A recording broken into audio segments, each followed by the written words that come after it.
के सहयोगी हैं कांग्रेस और जो अन्य जो दल है उसके साथ तो वो छल कपट करते रह रहे हैं।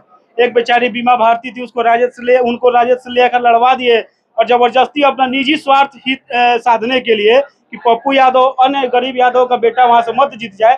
मंच से भी आपने देखा होगा कि बोला था उन्होंने कि दूसरे पार्टी को दे दीजिए लेकिन पप्पू यादव को मत दीजिए। ये उनका मानसिकता दर्शाता है कि वो अपने आप पे यादव जाति का जिसको वो अपने आप को नेता मानते हैं उसके ऊपर वो डिक्टेटरशिप बनकर राज करना चाहते हैं, उनको फ्रीली नहीं छोड़ना चाहते हैं।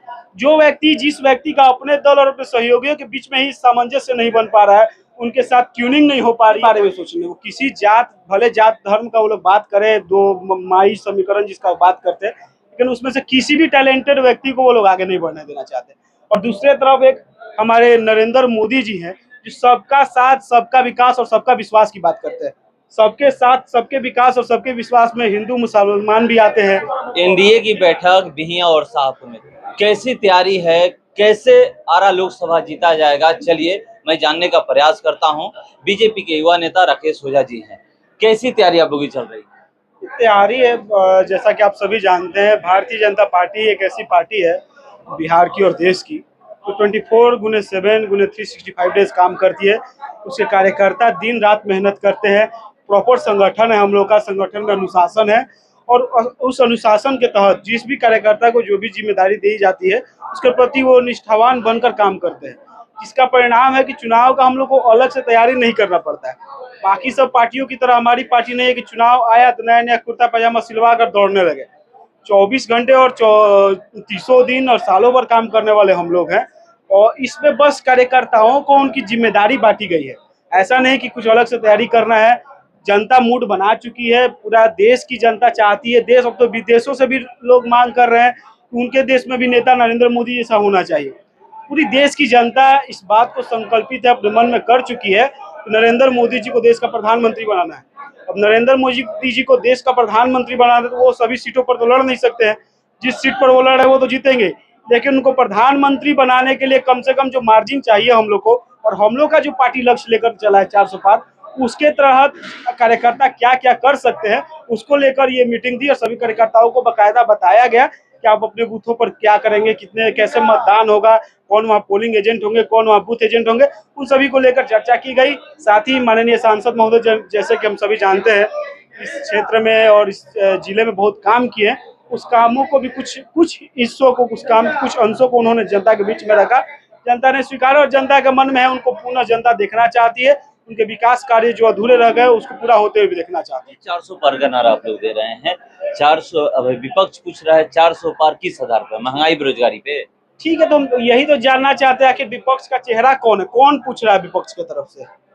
तेजस्वी यादव लगातार हमलावर है, लगातार प्रधानमंत्री से सवाल कर रहे हैं। ठीक है, तेजस्वी यादव से पूछिएगा कि बिहार में कौन वो सीट जीत रहे जिसके आधार पर वो केंद्र के जो बनी हुई सरकार उसके खिलाफ क्वेश्चन कर रहे हैं।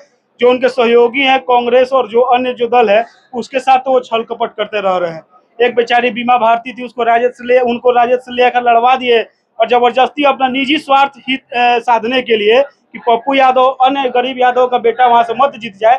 मंच से भी आपने देखा होगा कि बोला था उन्होंने कि दूसरे पार्टी को दे दीजिए लेकिन पप्पू यादव को मत दीजिए। ये उनका मानसिकता दर्शाता है कि वो अपने आप पे यादव जाति का जिसको वो अपने आप को नेता मानते हैं उसके ऊपर वो डिक्टेटरशिप बनकर राज करना चाहते हैं, उनको फ्रीली नहीं छोड़ना चाहते हैं।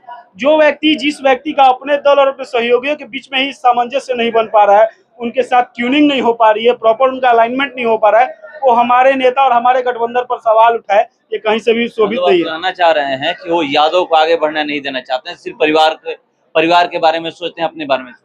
वो आप लोग अपने बारे में सोचेंगे, वो किसी भले जात धर्म का वो लोग बात करें, दो माई समीकरण जिसका बात करते हैं, लेकिन उसमें से किसी भी टैलेंटेड व्यक्ति को वो लोग आगे नहीं बढ़ने देना चाहते।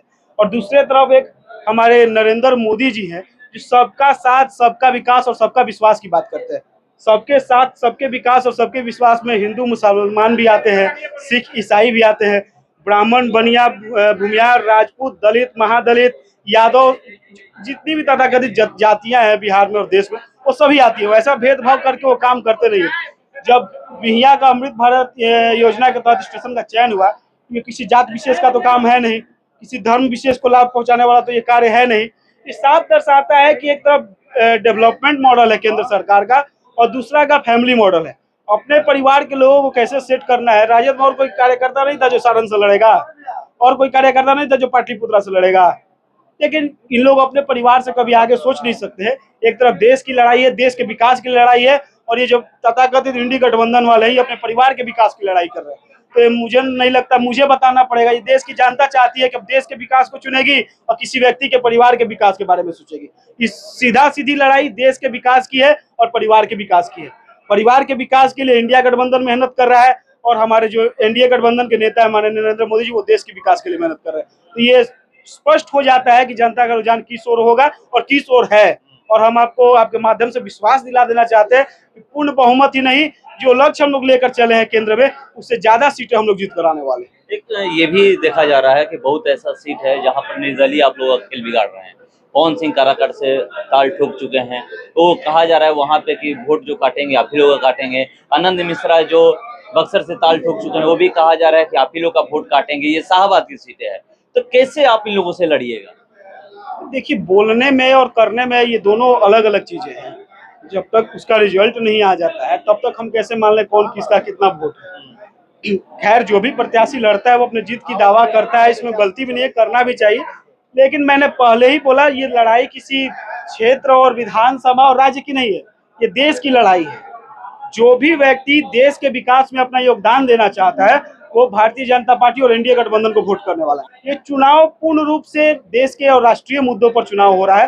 राष्ट्रीय मुद्दे इस चुनाव में हावी है और उसको देखकर ही बिहार और देश की जनता वोट करने वाली है। क्योंकि पूरा देश की जनता नरेंद्र मोदी के चेहरे पर चुनाव लड़ी है। यहाँ के जितने भी प्रत्याशी है सभी नरेंद्र मोदी के चेहरे को लेकर चुनाव लड़ रहे हैं।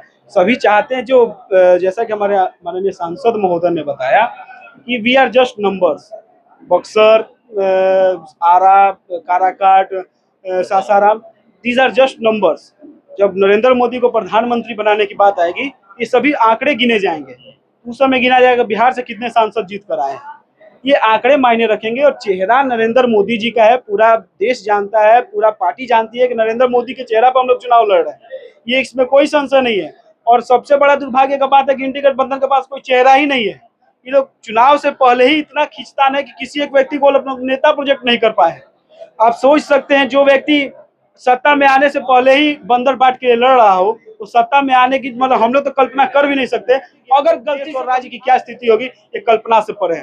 लेकिन बिहार की जनता देने वाली है और देश में पूर्ण रूप से एनडीए गठबंधन की सरकार बनने वाली है और माननीय नरेंद्र मोदी जी तीसरी बार देश के प्रधानमंत्री बनने वाले। तो देखिए, नरेंद्र मोदी जी ये लोग कह रहे हैं कि तीसरी बार देश के प्रधानमंत्री बनेंगे। हम लोग इंतजार करते हैं 4 जून को, आपको पता चल जाएगा कि कौन देश का अगला प्रधानमंत्री होगा। फिलहाल इसको इतना ही, बने रहिए हमारे साथ। नमस्कार।